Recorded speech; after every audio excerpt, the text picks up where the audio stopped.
How's it going, Orange County? It's your host, Dylan, not Ray. Um, Ray's got coronavirus or the common cold or maybe the flu. I'm not entirely sure. I am very nervous, and yeah, this is the Orange and Black SoccerCast. Towards the near post, the flick, and it's in. Darwin Jones with the response for Orange County. And it is a massive one. Off the goal, dominant in the last 10. Forrester in the middle now, gets around a few defenders. Forrester with the outside of right foot. What a strike by Harry Forrester. It's the opening goal for Orange County. He's looking for Hugh. Heads it down, back post. Opportunity and a goal. A beautiful goal by Orange County. This is the Orange and Black SoccerCast, the first and only podcast dedicated to Orange County Soccer Club, its fans, and supporters. Follow us on Twitter at OCSC_SoccerCast or on Facebook at Orange and Black SoccerCast.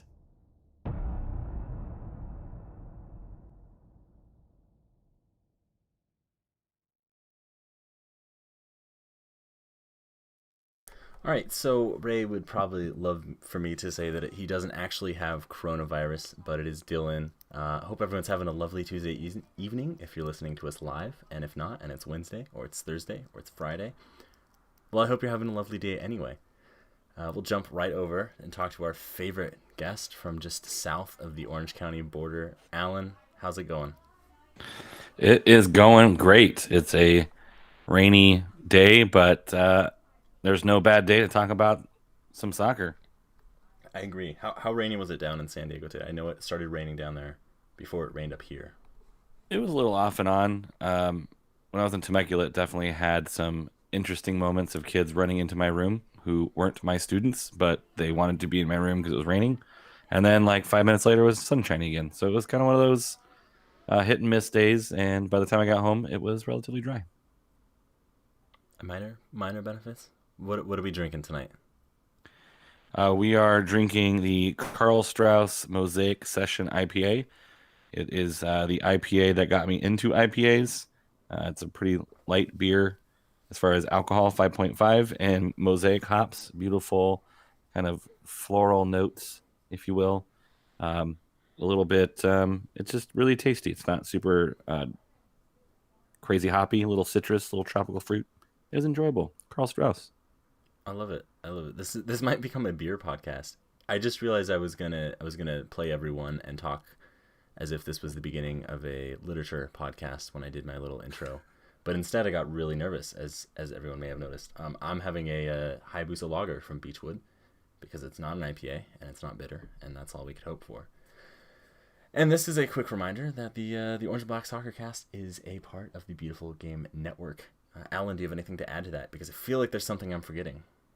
Yeah, and much like every BGN podcast, this one is also brought to you by Ruffneck Scarves, and we'll do some ad copy at the very end that usually gets dropped in, but we're gonna do some reading because that's what we're all about here at Orange and Black SoccerCast. Yes, this is a reading podcast, so you can expect some reading, if not loads.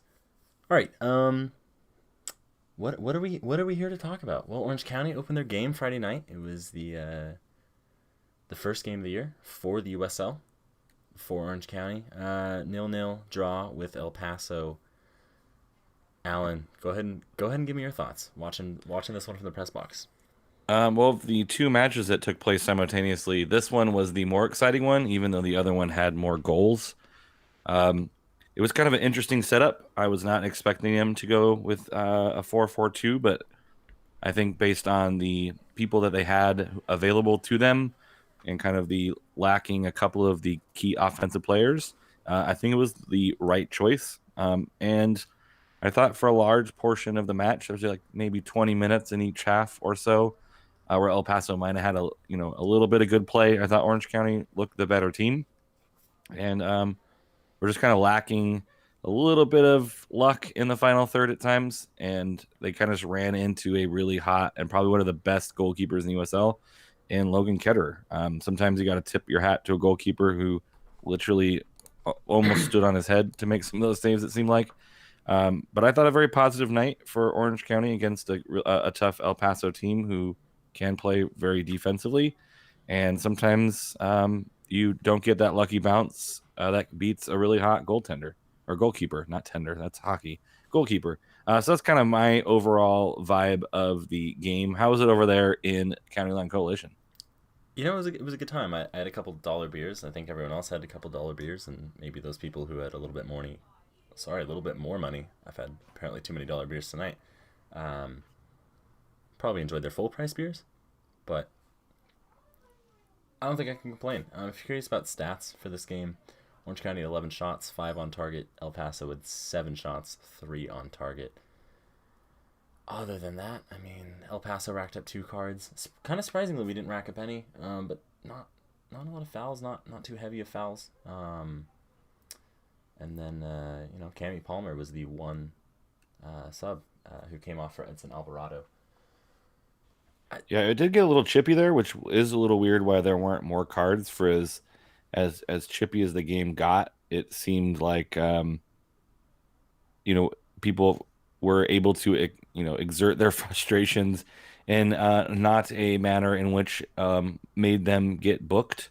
But yeah, only a few yellow cards. But I do remember the first half getting a little bit physical, and there was a few exchanges of how do you do's, if you will, as the hip kids say these days. Yeah, that's what they were saying. Yes, they're saying hello, sir. Welcome to the opening match. No, I thought it was there was some pretty hard physical play, but none of it ever seemed like dirty or malicious. It just got a little chippy, as it will in a 0-0 game against between two really solid USL sides. It's going to be physical. Well, I've got nothing to add there. Really, I think you covered it all. Oh man. Well, I know that no one scored, including your favorite and owner of the best roast of the Orange and Black SoccerCast, Aiden Quinn. But who was your man of the match for this match? Ooh, from Orange County, I would have to give the nod to Aaron Cervantes. I think he looked really, really good. There was like a buzz around the game from both keepers, and they're both spoken very highly of. So Aaron Cervantes in the same kind of stratosphere, if you will, as Logan Ketterer.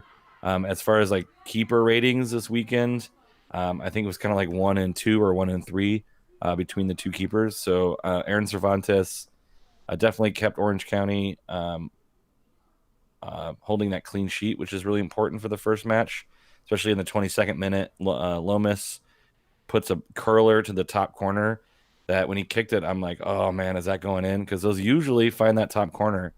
But Aaron Cervantes used all of that, all of his length of his body to come up and make that beautiful save on that curling shot. I was surprised that neither of them were up for save of the week. I definitely think they deserved it, but I got to go with Mr. Aaron Cervantes. What about you, Dylan? If I'm going to be the voice of dissenting opinion, I have to give it to Seth Kasipli. He told us all preseason that his work rate was going to be the noticeable part of his game, and that was true. He was everywhere, and he was constantly working. Reminds me a lot of how Christian Duke played last year and in 2018. As we all know, I'm a sucker for a dude who just constantly runs. I thought he was... I mean, that speaks to the quality of Ketterer, to where Seth has a chance on an open goal and at an awkward angle. Puts it on frame, and Ketterer still somehow gets there to make the second save. He put a couple... Right.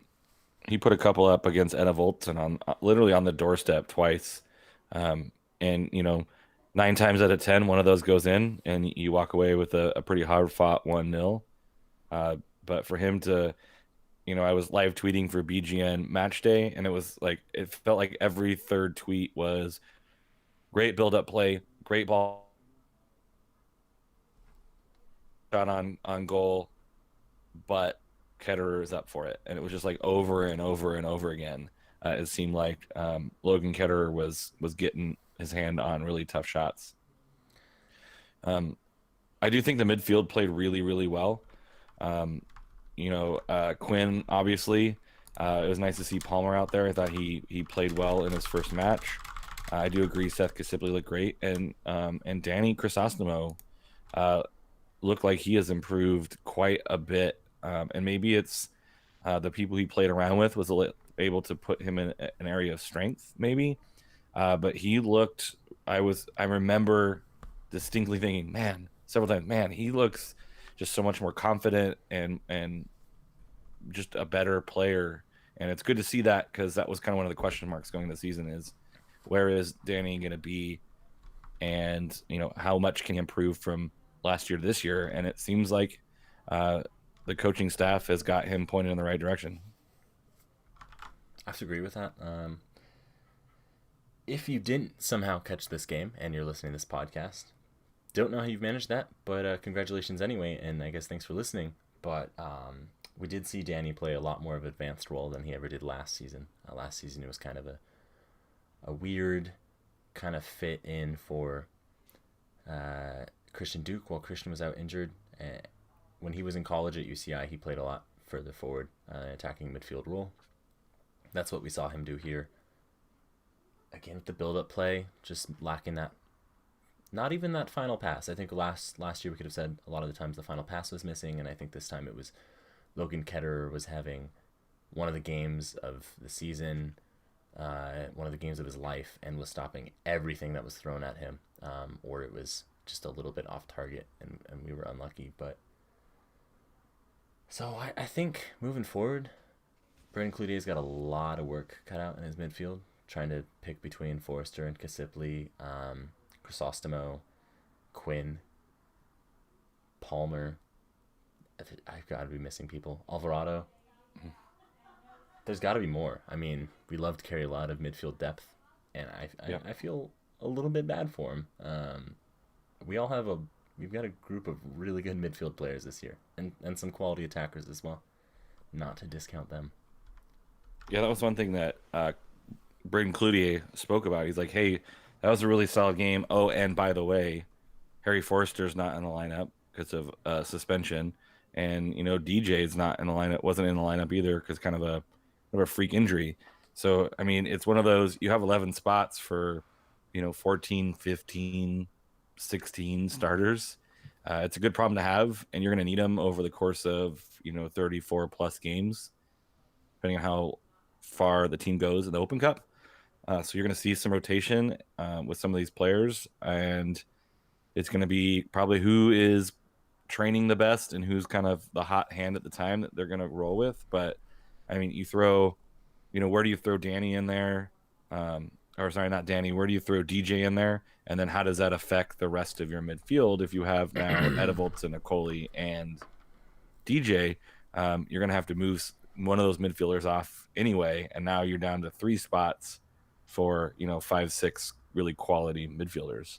It's a good problem to have, but it's also guys want their minutes, so you got to manage those egos too. Yeah, I mean, we had that with Charlie Adams, who I'm sure you are now very well accustomed to down in San Diego a bit last year. Again, I mean, obviously I'm not paid like Braden Cloutier is to make those decisions, but at the same time, thank God, I do not want to be trying to deal with all of that. Is there anything else you'd like to talk about from this match? I know Cloutier also talked about only using 1 sub, and I know that was something I think on the Facebook group that they were kind of talking about.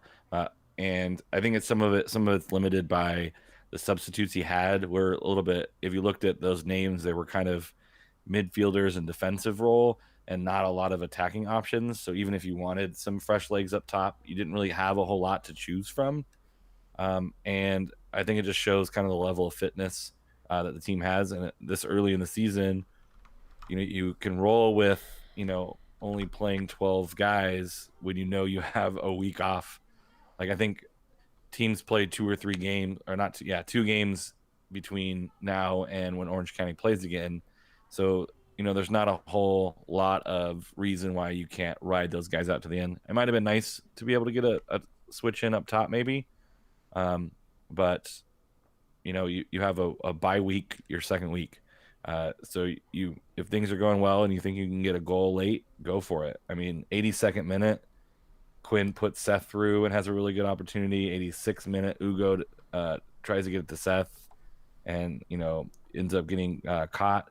So there was, even at the end when you think guys are going to start tailing off, like Quinn puts a really beautiful ball through to Kasipli, and it just doesn't quite get a chance to put it in the back of the net. So I think Orange County fans should be very positive about this. You would like to win, but one thing that we learned last season was it's a long season, and one draw probably isn't going to make or break the way that Orange County played. I mean, you play that game 10 times, you're probably going to win 6, or 7. I think you have a lot of positives, and you got to feel good walking off that pitch. Yeah, I mean, I think we were the better team for 70 minutes there, so you probably play the games 10 times and you probably win 7 or 8 of them, really. Yep. And we didn't concede, and that was an issue we had last year where we would concede first, and even in 2018 where we'd concede in the first 15 minutes and then wake up and claw our way back into a match. It's a really good thing when you've got a 17-year-old goalkeeper and a back line that is half new. Kevin Nelson and Michael Roscoe are the only 2 that were here last year, and they put up a clean sheet in the first match against a side that's pretty good. I know missing Omar Salgado through suspension, but still a very good team. They racked up almost 100 more passes than Orange County did during the game. I promise I'll shut up about stats because I'm probably the only person that cares. How do you feel about Ugo's performance? I know he didn't score. Obviously, no one scored, but a much different play style to Michael Seaton, which I think might have been a big surprise to a lot of people. I thought he had some flashes of nice play. He almost gets a chip really early on. There's a couple moments where he comes back. There's some pretty good hold-up play even. There was also some moments where he didn't quite look kind of keyed in with Anna Voltson. But there was also some moments like in the 20th minute where there was some good buildup between the 2 of them. So it was like I think they're kind of filling each other out and seeing where each of them are going to be. I do think it's going to be a pretty dangerous pairing when they kind of figure out strengths and weaknesses of each other. I think that it gives Anna Voltson the opportunity to kind of play off of him a little bit. And I think Ugo was trying to do some of the same things as well to kind of play off of Anna Voltson and send Anna Voltson in. So it's going to be really fun to see how those 2 kind of learn how to play with each other. And then, obviously with the midfield, Quinn and Anna Voltson had that moment that was like shades of 2018 where, it was like kind of this really nice ball in that Anna Voltson kind of twists and puts on frame. That's a really tough save for a keeper. It's kind of like a one-time deflection, and goalkeepers just got to react and hope they get some limb on it, and that's what happened. So I know you were a little bit lower on him. I thought there were some nice moments, but I think you were a little bit more critical of him. Yeah, I think that's fair. He was touted as a bit of a Michael Seaton replacement. And when someone says that, I know I'm not the only person that has very, very high expectations for him right off the bat. But very different play styles. I assume they were looking for someone with the same play style, given that they like to play a pretty similar system from year to year. He's not really making as many runs as Mike did. Not doing the defensive work high up the pitch that Mike did. So I wasn't big fan of that per se. But I think the lack of production in front of the goal through the preseason and now is partially not playing for a little bit after coming over from Austria, and then, like you mentioned, kind of feeling out Thomas Anna Voltson and feeling out what I would say is a non-standard formation for us to be playing. No DJ definitely changes things. No Harry definitely changes things. I think you get DJ in there and you've got a lot of pace on that front line, and Ugo can be a little bit less mobile and will still be okay.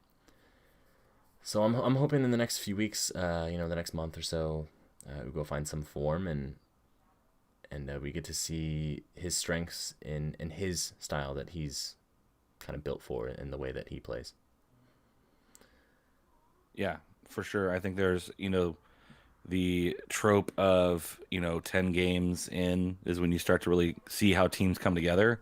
And I know that's, super easy to repeat and super easy to kind of fall back into, but uh, it's most teams are not going to be Phoenix and come out. Like if you look at the score lines from this past weekend, like Sacramento outplays Tulsa and it's a 1-1 draw. Um, you get Los Dos, who kind of, or RGV, who kind of outplays Los Dos at times, but loses 5-1. It's one of those. The first week is like almost like extended preseason a little bit, where some results you can see kind of clearly what's going on, but other results it's like, well, I mean, they're gonna figure some stuff out. That'll be fine. Like a 1-1 draw, a 0-0 draw is is not the end of the world, especially against a good opponent. And really, right now there are 6 teams that won, 6 teams that drew, and 6 teams that lost. So there's a lot of good teams that didn't win and or drew, lost and or drew. So you mean you're tied for 7th right now after the first week. You're still fine, and I think there's a lot of positivity going from the team. And I think that's what a lot of people, or a lot of the players and the coach is kind of talking about. And then as far as like the formation, I asked I asked Braden about that, and he was like, "Well, we ran something similar at the very end of last season, and there might have been a little bit of that, but I think you are missing that kind of wing play, a guy who can run down the side and draw and widen out the defense. I think you're missing a little bit of that." Palmer did really well. I think Seth did really well as well. But there's nothing quite like DJ running down that wing, be able to get to the byline and pass the ball across, a low pass back, cut back into the box. And I think when you have that third element, build up play through the middle, but you can stretch the defense wide up top. I think Orange County gets one more level of dangerous, and that's when you start to see that offense clicking. I'm against spot. It's a bit like having a conversation with a bearded, slightly older music teacher version of myself that lives in San Diego and drinks IPAs. We saw Enevolton doing that pacey run into the box and trying to do the cutback, and it's never really been his role to be right up on the end line and trying to cut it back. That's a lot more DJ's comfort level, and I really, really have to agree with you there. The second DJ's back, I think that pace is going to do a lot of damage to stretch out defenses and to get past and through defenses, and I think we'll start to see the goals.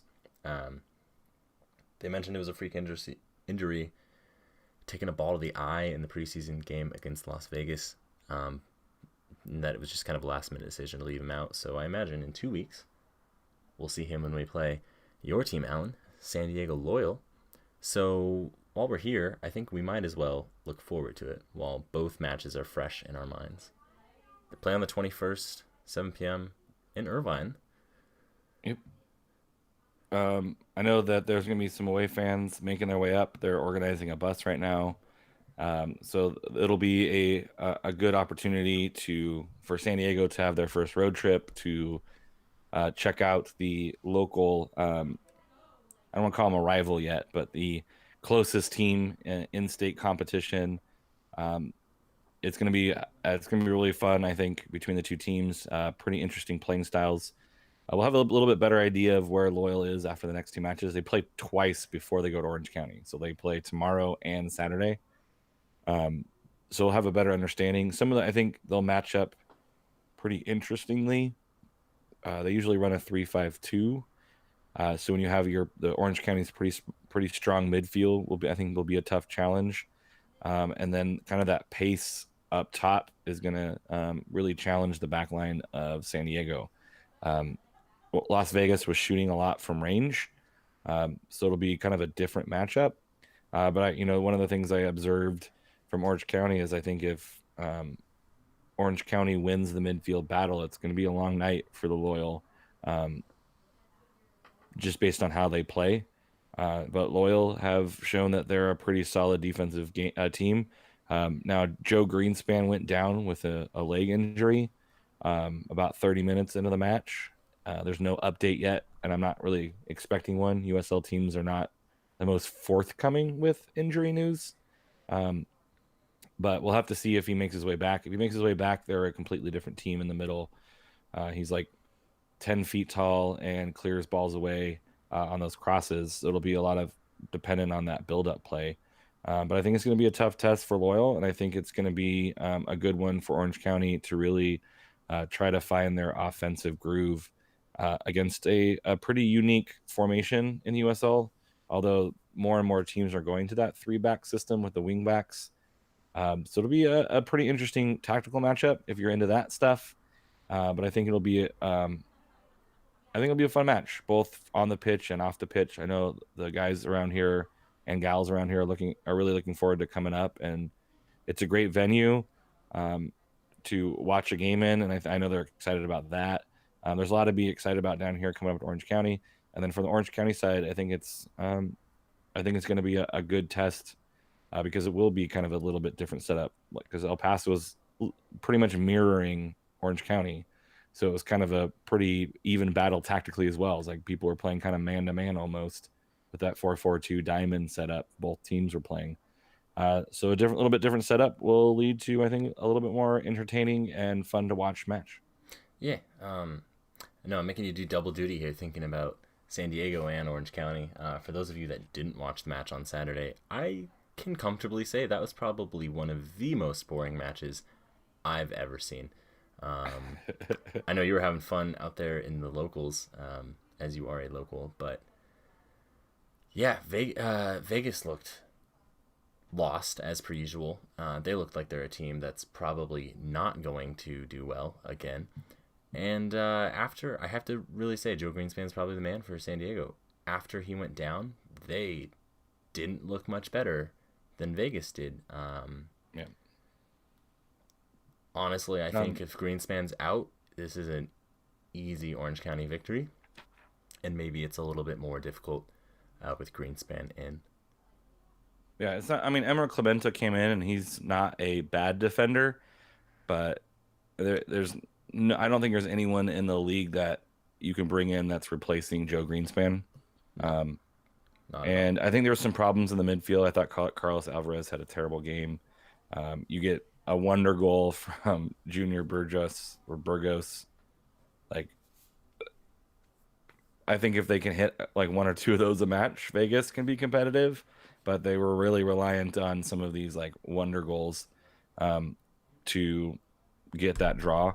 Yeah, I think for Orange County, this is one that they should probably win. And if it's a draw, it's probably because they just don't put a couple goals in when they should. I think it's going to be a pretty tough match for Loyal. I know they're trying to get 9. They're trying to get 9 points now, trying to get 7 points, and I think it's doable. But I think Orange County is, right now probably top 5 in the West for sure. And Loyal is kind of the outside of that for sure as well. I think they looked a little tight, so maybe they play a little bit more loose over the next couple of matches, and it might be a little bit more fun because they did take it to Reno, and Reno looked kind of rough against them as well. But yeah, I do think Orange County probably pulls out a victory, and I'm sure between now and next podcast, when we kind of do like a match build-up, we'll have a little bit better idea of what the Loyal are. Yeah, I was just about to say, I think next week we'll go through this again, and with Loyal having played 3 matches, we'll probably have a pretty concrete idea of what they're going to do by the time they come up here. Yeah. Let's move on. Power rankings. Poor rankings, as I saw them referenced on Twitter by a couple of different people who weren't so pleased with their options. Perhaps no surprise. Phoenix is up top after that 6-1 victory. Orange County started in, 4th, I believe, before the season, and they dropped 3 spots to 7th following the draw with El Paso. I can't say I disagree with that. This might be... I think John Arley moved on, so maybe these are a little bit better now, less bullish. As now Nicholas Murray is doing them, probably with some friends. You're right. I can't disagree with that. Obviously the attack, I mean, we've said needs a little bit of work, but good God, that defense was something to watch. Where did your San Diego? Where did they end up? Do you know? Pretty 21st. low. Yeah, I think they were 16th, ended up 21st. That's pretty fair, I think, as well. I think until they prove themselves, um, that's kind of where they're going to be, is that, middle to low middle of the pack. But it's like, you looking at the teams above them, like Los Dos looked really, really, really good on the counterattack against RGV. So yeah, that makes sense. They drew Las Vegas. They were 30th and they moved up 11th to 19th. Road versus home, I think you got to give Vegas the bump. Charleston Battery won. Birmingham didn't do anything. They have the bye. So it's like you start thinking about those teams above. It's like you're not going to get above any of those teams. I think the most interesting one's Miami. They did not look great. And I know there's an interview with Bob Lilly about why he doesn't think they're going to be that good. And there was a lot of overhype, I think, about Miami. I think they kind of pull it together. Some other interesting ones. I like that Charlotte won and then dropped 2 spots. From 20 to 22. I think they're probably a little bit better than that. Former OC goalkeeper Brandon Miller making some sort of landmark stat thing that I've completely forgotten now. So my apologies to him. And then T2 being in last. Yeah, they got shellacked, and I don't think they're as bad as that is, but they were pretty rough. Yeah, if you concede 6, I don't think you really deserve to be anywhere in the top 30. And I mean, if you look at the shot totals, like I think Phoenix had like 14 or something like that on frame. So their keeper kept it at least, I wouldn't say even respectable, just kept it from being even worse. Like that game could have been 7, 8, 9-1. Yeah, that was a beatdown. Tacoma Defiance actually looked pretty good in the first half, I would have to say. Poor Memphis 901, with the World Cup goalkeeper letting in 4. They're falling down. What's that? You love to see it. No more 14 saves. This isn't that match against Belgium. Right? Yeah, Salt Lake, Real Monarchs, SLC. Maybe not as good as last year, but who knows? They can put it together, or they can get some more loans from their top team. I think they're missing that offensive power. St. Louis looked really good. Austin didn't look great. I think that win was more down to they got outplayed by New Mexico, and they just happened to get a little bit lucky and then get run over in the box and get a penalty to get that win, because I think they draw in that game. But yeah, pretty solid power rankings. I can't be mad. Yeah, it's a long shot from last year, which was terrible, and I think we eventually just stopped giving them any attention because of how, I think, pissy we were every week doing it. Obviously, we don't have a match this weekend, the 14th, or the 15th, or next week at the midweek, or tomorrow night. So, Alan, given that we all have a soccer addiction, what match that is not a loyal match will you be watching this weekend? I think there's a couple ones that are kind of interesting. If my USL app will pull up the matches, there's, I think, a couple that are probably not ones that you might pick out right away. Like, I mean, SLC Phoenix is clearly one that you're going to pay attention to, 2:00 on Saturday. But I think the Colorado Switchbacks against San Antonio will be an interesting one to see what happens, because, San Antonio looked pretty decent. And Switchbacks win, so let's see if they're for real. I think the Las Vegas Sacramento game, the 7:30 kickoff next Saturday, is going to be an interesting one to watch as well. I thought Sacramento played really well, so this will be, again, Las Vegas kind of playing a little bit above where they should be, against a good Sacramento team where Sacramento's on the road. I think I would look at those two. And let's see what's on Sunday.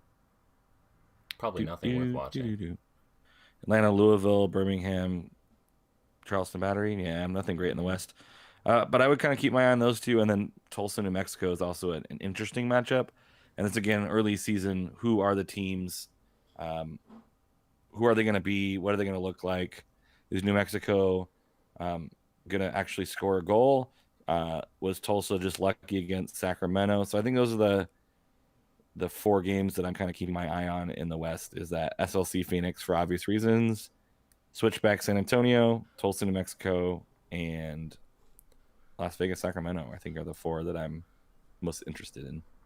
All right. Well, yeah, I was gonna go with Monarchs and Phoenix because I think that's gonna be a pretty hefty beatdown from Phoenix. Just given everything that's going in there. I know you said for obvious reasons, so I'll just explain those.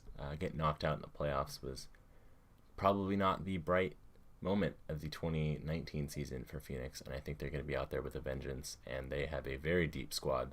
So I would expect them to rotate pretty heavily just because they can, and still probably beat any team in the league into submission. So that's what you can do with a limitless pile of money in the desert, I guess, is just sign every starter from every team in the West and have your way.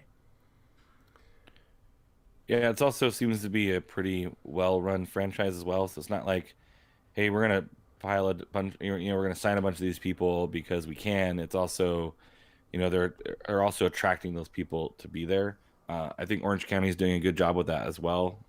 Just looking at the amount of people they were able to bring in, and the youth that they're able to sign, it makes it kind of attractive for other folks like that. But yeah, that's gonna be interesting. Now, is there any chance that Phoenix gets a little bit in their head and over emotional and runs themselves into some problems, like being a little bit too over aggressive, and kind of runs themselves out of that match? Or do you think it doesn't matter, they're gonna just kind of play with reckless abandon and not care, but still play within themselves and end up running over them? I think if it gets to the 70th minute and they haven't scored, it's going to get very, very chippy and someone's probably going to see red pretty quickly. But no, I think they play a very attacking game. I don't think the Monarchs have any sort of response for that. So if you want to see a high-scoring game for the second week in a row, that's the game I'd watch. Probably not a San Diego Loyal match. I'm going to stop with the Loyal roast. I feel really bad. You've been doing the legwork on this podcast, and I'm just here talking trash about your team. It's fine. Right now, I think USL Pony said like Phoenix is on pace for over 1,000 shots this season. And I think they put 14 on frame. So that's, close to 500 shots on target for the season. I mean, they shot a lot last year, and last year I think they were hitting the post a lot early, but they finally figured it out. They're just a team that likes to shoot and shoot and shoot and shoot, and they always seem to find themselves around the 18-yard box to be able to do that. So, yeah, SLC has their work cut out for them. I think that's going to be they're going to have to bunker down and survive some shelling. Now, they do have a good keeper. So, you might run into a Logan Ketterer type game again where that keeper keeps you in the game. But even the Portland Timbers 2 keeper was actually played well. It doesn't seem like you look at the scoreline of 6-1 and you're like, that's terrible. That goalkeeper must be terrible. But like you look at the actual statistics, 14 shots on goal and, 6 go in. He made 8 saves. If you have a team that your goalkeeper makes 8 saves, you're usually not losing 6-1. It's true.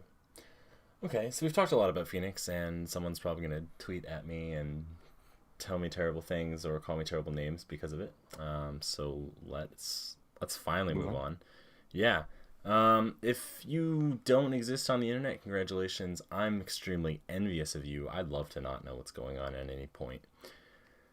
But our good friend Michael Seaton did suffer a season-ending injury out in Germany. Provided an assist over the weekend as Victoria Cologne, I believe they won. That sounds right. I believe they won 2-1. Came from behind. Big 3 points for them, but he did have a slight injury to a ligament in in the outside of his right ankle, so he'll be out for about 12 weeks, which does mean he misses the rest of the season, but he'll get a nice little break, and then he'll get the preseason, and I think we'll see bully season beginning back up in Germany in late summer. For those of you who might also be unaware, closer to home a little bit, Joe Amico did suffer an injury in preseason out in Oklahoma City, had some surgery on his hip, and he's getting back to things. So we wish them both the absolute best and quick and painless recoveries, and hopefully they're back to 100% so we can get some good stuff. I know they're both really missed here, so I felt terrible when I saw that news. Swore out loud a whole bunch, and then I think swore on Twitter about it as well. Alan. Yeah. Random... Yes. Go ahead. I knew it was not good news when the article's in German and it's just one really long expletive and then a shorter expletive. With a picture of Michael Seaton. It's like if it was like one of those two, like if it was a long one, I'd be like, he must have scored a banger. But both of them, I'm like, oh man. All right, Google Translate. Sean, what's up? Yeah, you hate to see it with anybody, but it particularly two kind of fan favorites from last season. You don't wish injuries upon anybody, and you hope both of them have good, speedy recoveries and that they're able to come back even stronger. And I have no doubts that both of them will. They're both really hardworking human beings with a great support system around them, and they know that they have a lot of people rooting for them to come back. So best wishes to both of those guys. Solid. All right. Well, random thought, Alan. What's going on for you on this Tuesday evening? What are you thinking about? I'm thinking about washing my hands. Probably a good call. Yeah, there's a lot of things canceling and not canceling, and I know it has some of it is valid. Some of it might be a little bit precautionary. Some of it has some effects on people out working hard on some stuff. So wash your hands, and then make sure you're supporting your small businesses, your local businesses that as people stop going out and patronizing those establishments, those small businesses in your area are probably going to be affected a lot more than some of these big corporations. So, find a small business that you can get something through, or order something from them that you might not necessarily need. But as people stop going out more, it's really important to try to help out your community because people need their livelihoods to survive. So wash your hands a lot and support a small business. That sounds like one of my, if you throw in a love each other in there, that sounds like one of my random thoughts. Well then love each other. Yeah, there you go. Well, thank you, Alan. Thankfully that was not my random thought this week, and it's not even a literature recommendation. So, yeah, things are going crazy here at the The 1 week Ray's not here.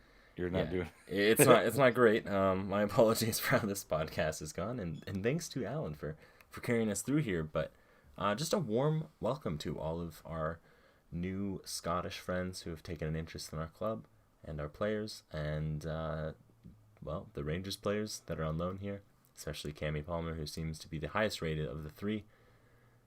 Welcome. Thanks for listening. I've had some great conversations with some of you, and I'm looking forward to some other ones. So much to look forward to in 2020, sans coronavirus. So that's great. And then, because Ray always loves to talk about Tottenham, a rest in peace to Tottenham Hotspur FC. Maybe Ray isn't really sick. Maybe he's like he's just distraught. He's distraught about that. He got a little case of the RB Leipzigs. Yeah. So maybe pour a little out, but I wouldn't because that's wasteful, and I don't think it's worth it for them. That was too easy. I dragged Loyal the entire time, so I got to drag Tottenham as well while my team sits on the bottom of the championship. Oh man, could we get an ad read from you? Because you're the man who knows what's up. Yeah. Thanks to our sponsor, Ruffneck Scarves, the official scarf supplier of MLS, USL, and US Soccer, if you want to still support them after their decision today. Get custom scarves for your group or team at ruffneckscarves.com. And this is a shout out to a conversation I had earlier today about some Adidas kits. Tired of the same old uniforms and cookie cutter templates from Nike and Adidas? Looking for a unique, completely custom kit for your youth club, Sunday league squad, adult, or even pro team? Icarus FC can help you create the kit of your dreams at an affordable price. Let them help you design your new custom kit today at IcarusFC.com. That was beautiful. Thanks. I love your radio voice. I do my best. Yeah, well, keep it up. You get like slightly closer to the mic. Yeah, you lean in. Turn down the volume a little bit and drop your voice into a nice little... Up next on NPR. This is NPR from WBEZ Chicago. Anyway, since no one really wants to listen to NPR unless you're trying to go to bed, we will wish you a wonderful evening if you're joining us live, or a wonderful rest of your day, morning, evening, afternoon. Am I missing any other times? I don't think so. Lunch? Yeah, sure. Why not? I know some of you. I had a wonderful conversation with some of you about how you ignore other people during your lunch break to listen to soccer podcasts, and I can relate. Alan, where can people find you on the internet? You can find me at AUnderwood48 on the Twitter machines. You can find me, Dylan, on Twitter at OCSE_Dylan, or on Reddit /u/OCSE_Dylan. You can find Ray, who is not with us, as you probably noticed, at DJ Ray Samora on Twitter. If you have any complaints about this podcast episode, I would direct them to info@orangeandblacksoccercast.com, but please be kind, because I do not have thick skin. For Ray, who is again absent with not the coronavirus, for Alan, I'm Dylan, and I believe we are out. You have been listening to the Orange and Black SoccerCast. For the latest Orange County SC news and information, visit our website, OCSCpodcast.com. Also, thanks to our sponsor, Ruffneck Scarves, official scarf supplier to MLS, USL, and US Soccer. Get custom scarves for your group or team at ruffneckscarves.com.